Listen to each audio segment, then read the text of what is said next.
Antes de intentar abordar la percepción literaria de Howard Phillips Lovecraft, primero que nada, es necesario echarle un vistazo a su apartado humano porque, como bien lo dije en la primera parte de esta sección, Lovecraft tuvo una vida muy regular en ciertos aspectos que para nada se aleja de la de un humano común y corriente. Es verdad que sí existieron variables muy específicas que influyeron en el concepto último del artista, pero creo, y repito, que el intentar conocer al hombre detrás del cefalópodo con cuerpo de dragón más famoso de todos ayudaría bastante para atenuar todavía más nuestra predilección por él. Allá afuera existen muchas alternativas para conocer el lado terrenal de Lovecraft, desde ensayos hasta biografías. Por ejemplo, una de las más completas, nativamente en nuestro idioma, sería la del Caminante de Providence, escrita por Roberto García Álvarez. Hace poco, en mayo de este año, salió a la venta una segunda edición, que precisamente trata de demostrar una porción de mis propias ideas porque, y cito la sinopsis del ejemplar, el protagonista se ve ahora redibujado, mucho más humano, brillante, rico y actual. Aún así, esta idea no es del todo nueva, ya que venía implícita en otros libros de su misma condición, y no es que esté desacreditando el trabajo de García Álvarez. Ya me gustaría tener a mí, con mi nombre, una obra de estas proporciones. Lo que quiero decir es que biografías como esta podrían abrirnos camino para otras que se encuentran contaminadas ya sea por la subjetividad o bien por las que pecan de tener una perspectiva demasiado historiográfica. En palabra de mi compadre de letras, José Ángel Conde, Lyon Sprague de Camp fue todo un personaje en sí mismo debido a que, pese a su formación en el área de la ingeniería, fue un gran fanático de la ciencia ficción y la espada y brujería. Por cierto, José Ángel Conde tiene un artículo muy bueno llamado Lovecraft y Robert Bloch, una herencia literal, publicado en el blog de Caosfera y la página electrónica Círculo de Lovecraft. No me detendré a indagar en todas las facetas literarias de Sprague de Camp, ya que estaría cometiendo uno de los principales errores que él mismo tuvo al momento de describir el libro del que les hablaré hoy. Siendo un ingeniero de profesión, me extraña que no haya tenido presente la regla de oro de las ciencias que profesa de ir de lo general a lo específico. Decidido a terminar un proyecto que quedó inconcluso a manos de Euclid Derleth, pues supuso que podría haber quedado mancillado dada la ciega admiración que éste tenía hacia Lovecraft, Sprague de Camp inició con la labor de plasmar en papel los hechos más íntimos del genio de Providence, con el objetivo de formar un estudio y homenaje de su terrorífico legado, alegando que tuvo el apoyo de varias personas que tuvieron un contacto directo con el hombre detrás del mito. Seccionada en 19 capítulos bastante extensos, Sprague de Camp se concentrará en hablarnos sobre la vida de los progenitores y los antepasados de Lovecraft, su desgracia financiera y su trágico final. Después de eso, empezará a hacer alusiones sobre el estilo de vida del padre de Cthulhu, algunos de sus logros más trascendentales, su matrimonio fallido con Sonia Green y, por último, tocará el tópico de su muerte a manos del cáncer. Sprague de Camp nombra sucesos interesantes como la fascinación de Lovecraft por la química, la astronomía, su gran y extensa labor como periodista aficionado, su cargo como presidente de la NAPA y la United Amateur Press Association, su labor como corrector, en donde advertiremos una tabla con su lista de precios, los muchos intentos fallidos que tuvo al momento de intentar conseguir un empleo en condiciones, que es aquí donde se hace más clara su lado humano, su condición humana, y sobre todo su evolución como individuo, que ciertamente se miró reflejada en sus últimas obras. Unos añadidos que me parecieron bastante atractivos son una carta de puño y letra de Lovecraft, que dada su pésima caligrafía, las letras se asemejaban mucho a unos caracteres arábigos, y da la coincidencia que la madre del destinatario lo pensó igualmente. También está una sección de fotografías con sus más íntimos amigos, dos de ellos, Frank Belknap Long y Samuel Loveman, así como unos grabados y autorretratos netamente Lovecraftianos, esto lo explicaré en breve, y por último, algunos de los poemas primerizos de Lovecraft que se alejan bastante de la temática de horror cósmico que tanta fama le dio. Y a pesar de que no cuentan con el mismo perfil que los aparecidos en el compilado de Hongos de Yoggoth, son tan Lovecraftianos como la colina de Samán. Supongo que ya va siendo hora que explique por qué esos poemas y dibujos son Lovecraftianos pese a no estar aderezados con el factor del miedo.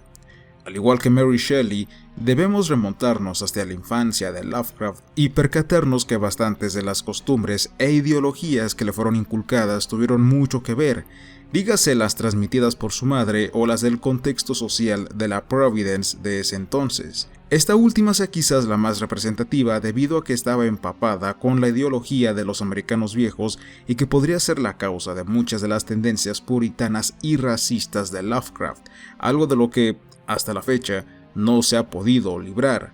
Al contrario, creo que se intensificó, porque sí, el comportamiento de Lovecraft era muy puritano a pesar de su declarado ateísmo que intentaba sustentar con algunos preceptos científicos, siendo cada vez más evidente esa personalidad contradictoria que mencioné la semana pasada. Todo esto, en conjunto con las tradiciones y libros legados de su abuelo, se condensó en una afición casi obsesiva por la cultura de Londres y el periodo del Barroco, llevándolo a adoptar el estilo literario de esa época con todo y su pesada adjetivación, además de los arcaísmos que comenté en la primera parte de esta serie. Por ende, lo Lovecraftiano no se traduce únicamente al temor hacia la vastedad espacial, engloba de igual manera una era añeja. Cuando me enteré del asunto, mi mente por fin se aclaró y pude comprender el significado de algunos dibujos en los que a Lovecraft se le solía representar con un gran peinado plateado al estilo de Buck, ya que nuestro autor, en un principio, no tenía esclarecido el enfocarse hacia las historias de miedo. Él quería ser poeta. Sus intenciones apuntan a demostrar el sentimiento que tenía sobre el pasado, del que nunca se excomulgó y que es distinguible en algunas de sus más famosas y posteriores narraciones. Lo anteriormente dicho, a excepción de la referencia a Mary Shelley, porque esa sí es mía, es referido por Sprig de Camp con un sentimiento que yo podría calificar de severo, quizás con el objetivo de equilibrar la balanza a raíz de la escalofriante adoración por parte de Derleth. Por supuesto que nada de esto es justificable porque, si se está intentando dar una visión correcta de los hechos, creo que el biógrafo no debería de mancillarlos con sus opiniones, porque de lo contrario, el texto ya no sería una biografía, sino un ensayo. Solía ver en bastantes foros varios comentarios diciendo que la biografía escrita por St. Joshi tenía mejor reputación que la de Sprig de Camp, y tras estar leyéndola para poder practicar un poco mi reading, me doy cuenta del motivo. Y es que dos de los tomos de I Am Providence casi no se desvían con comentarios sin sentido o con análisis literarios hacia los textos de Lovecraft, que es otra cosa que hace Sprig de Camp de cuando en cuando. Aquí Joshi intenta ser muy formal, siguiendo las bases de varios documentos históricos normativos, tanto así que yo podría decir que sus libros van más enfocados hacia los catedráticos que al público en general, puesto que Joshi emplea un inglés bastante limpio, sin esas feas contracciones que siempre terminan por hacer el idioma muy desesperante. Inclusive, eso mismo se puede notar en el título.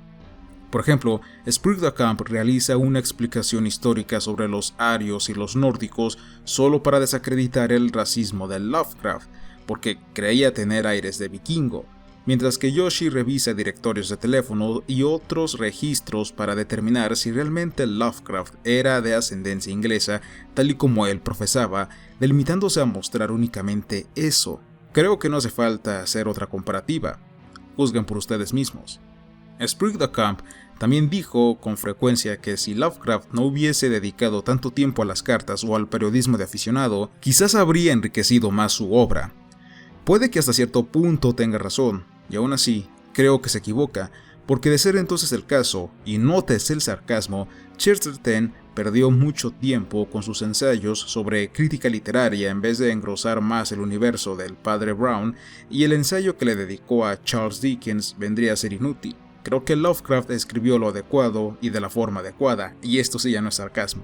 La cadena de sucesos recae en que si Lovecraft no hubiese entablado sus amistades y matrimonios de la forma en que lo hizo, hoy no interesaría a casi nadie, porque fue gracias a este comportamiento tan peculiar por el que conoció a Derleth, quien sin pensarlo se dedicaría a fraguar todo el canon Lovecraftiano que todos conocemos, dado a que Lovecraft nunca lo hizo por su cuenta. No le echemos toda la culpa a su actividad epistolar.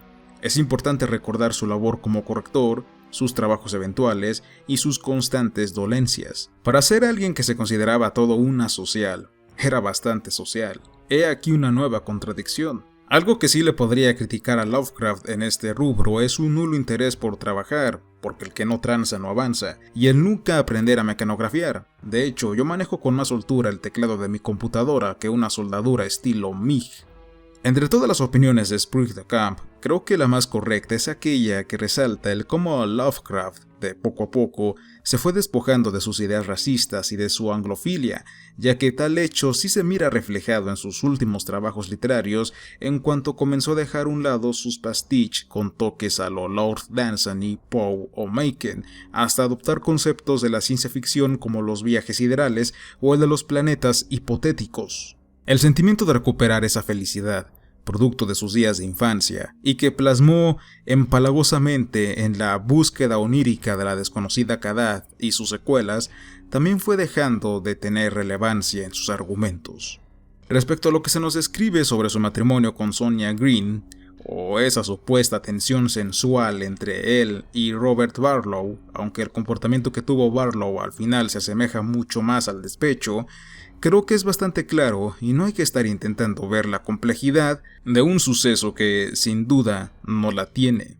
Aunque si tuviera que añadir un comentario, quizás ese sería uno enfocado hacia la caótica vida de Lovecraft, puesto que, legalmente, nunca se divorció de Sonia, sin descartar ese sentimiento de opresión que él experimentó cuando vivió en Nueva York, para luego regresar a Providence, manteniendo una tonta relación a distancia tiempo antes de finalizar su compromiso.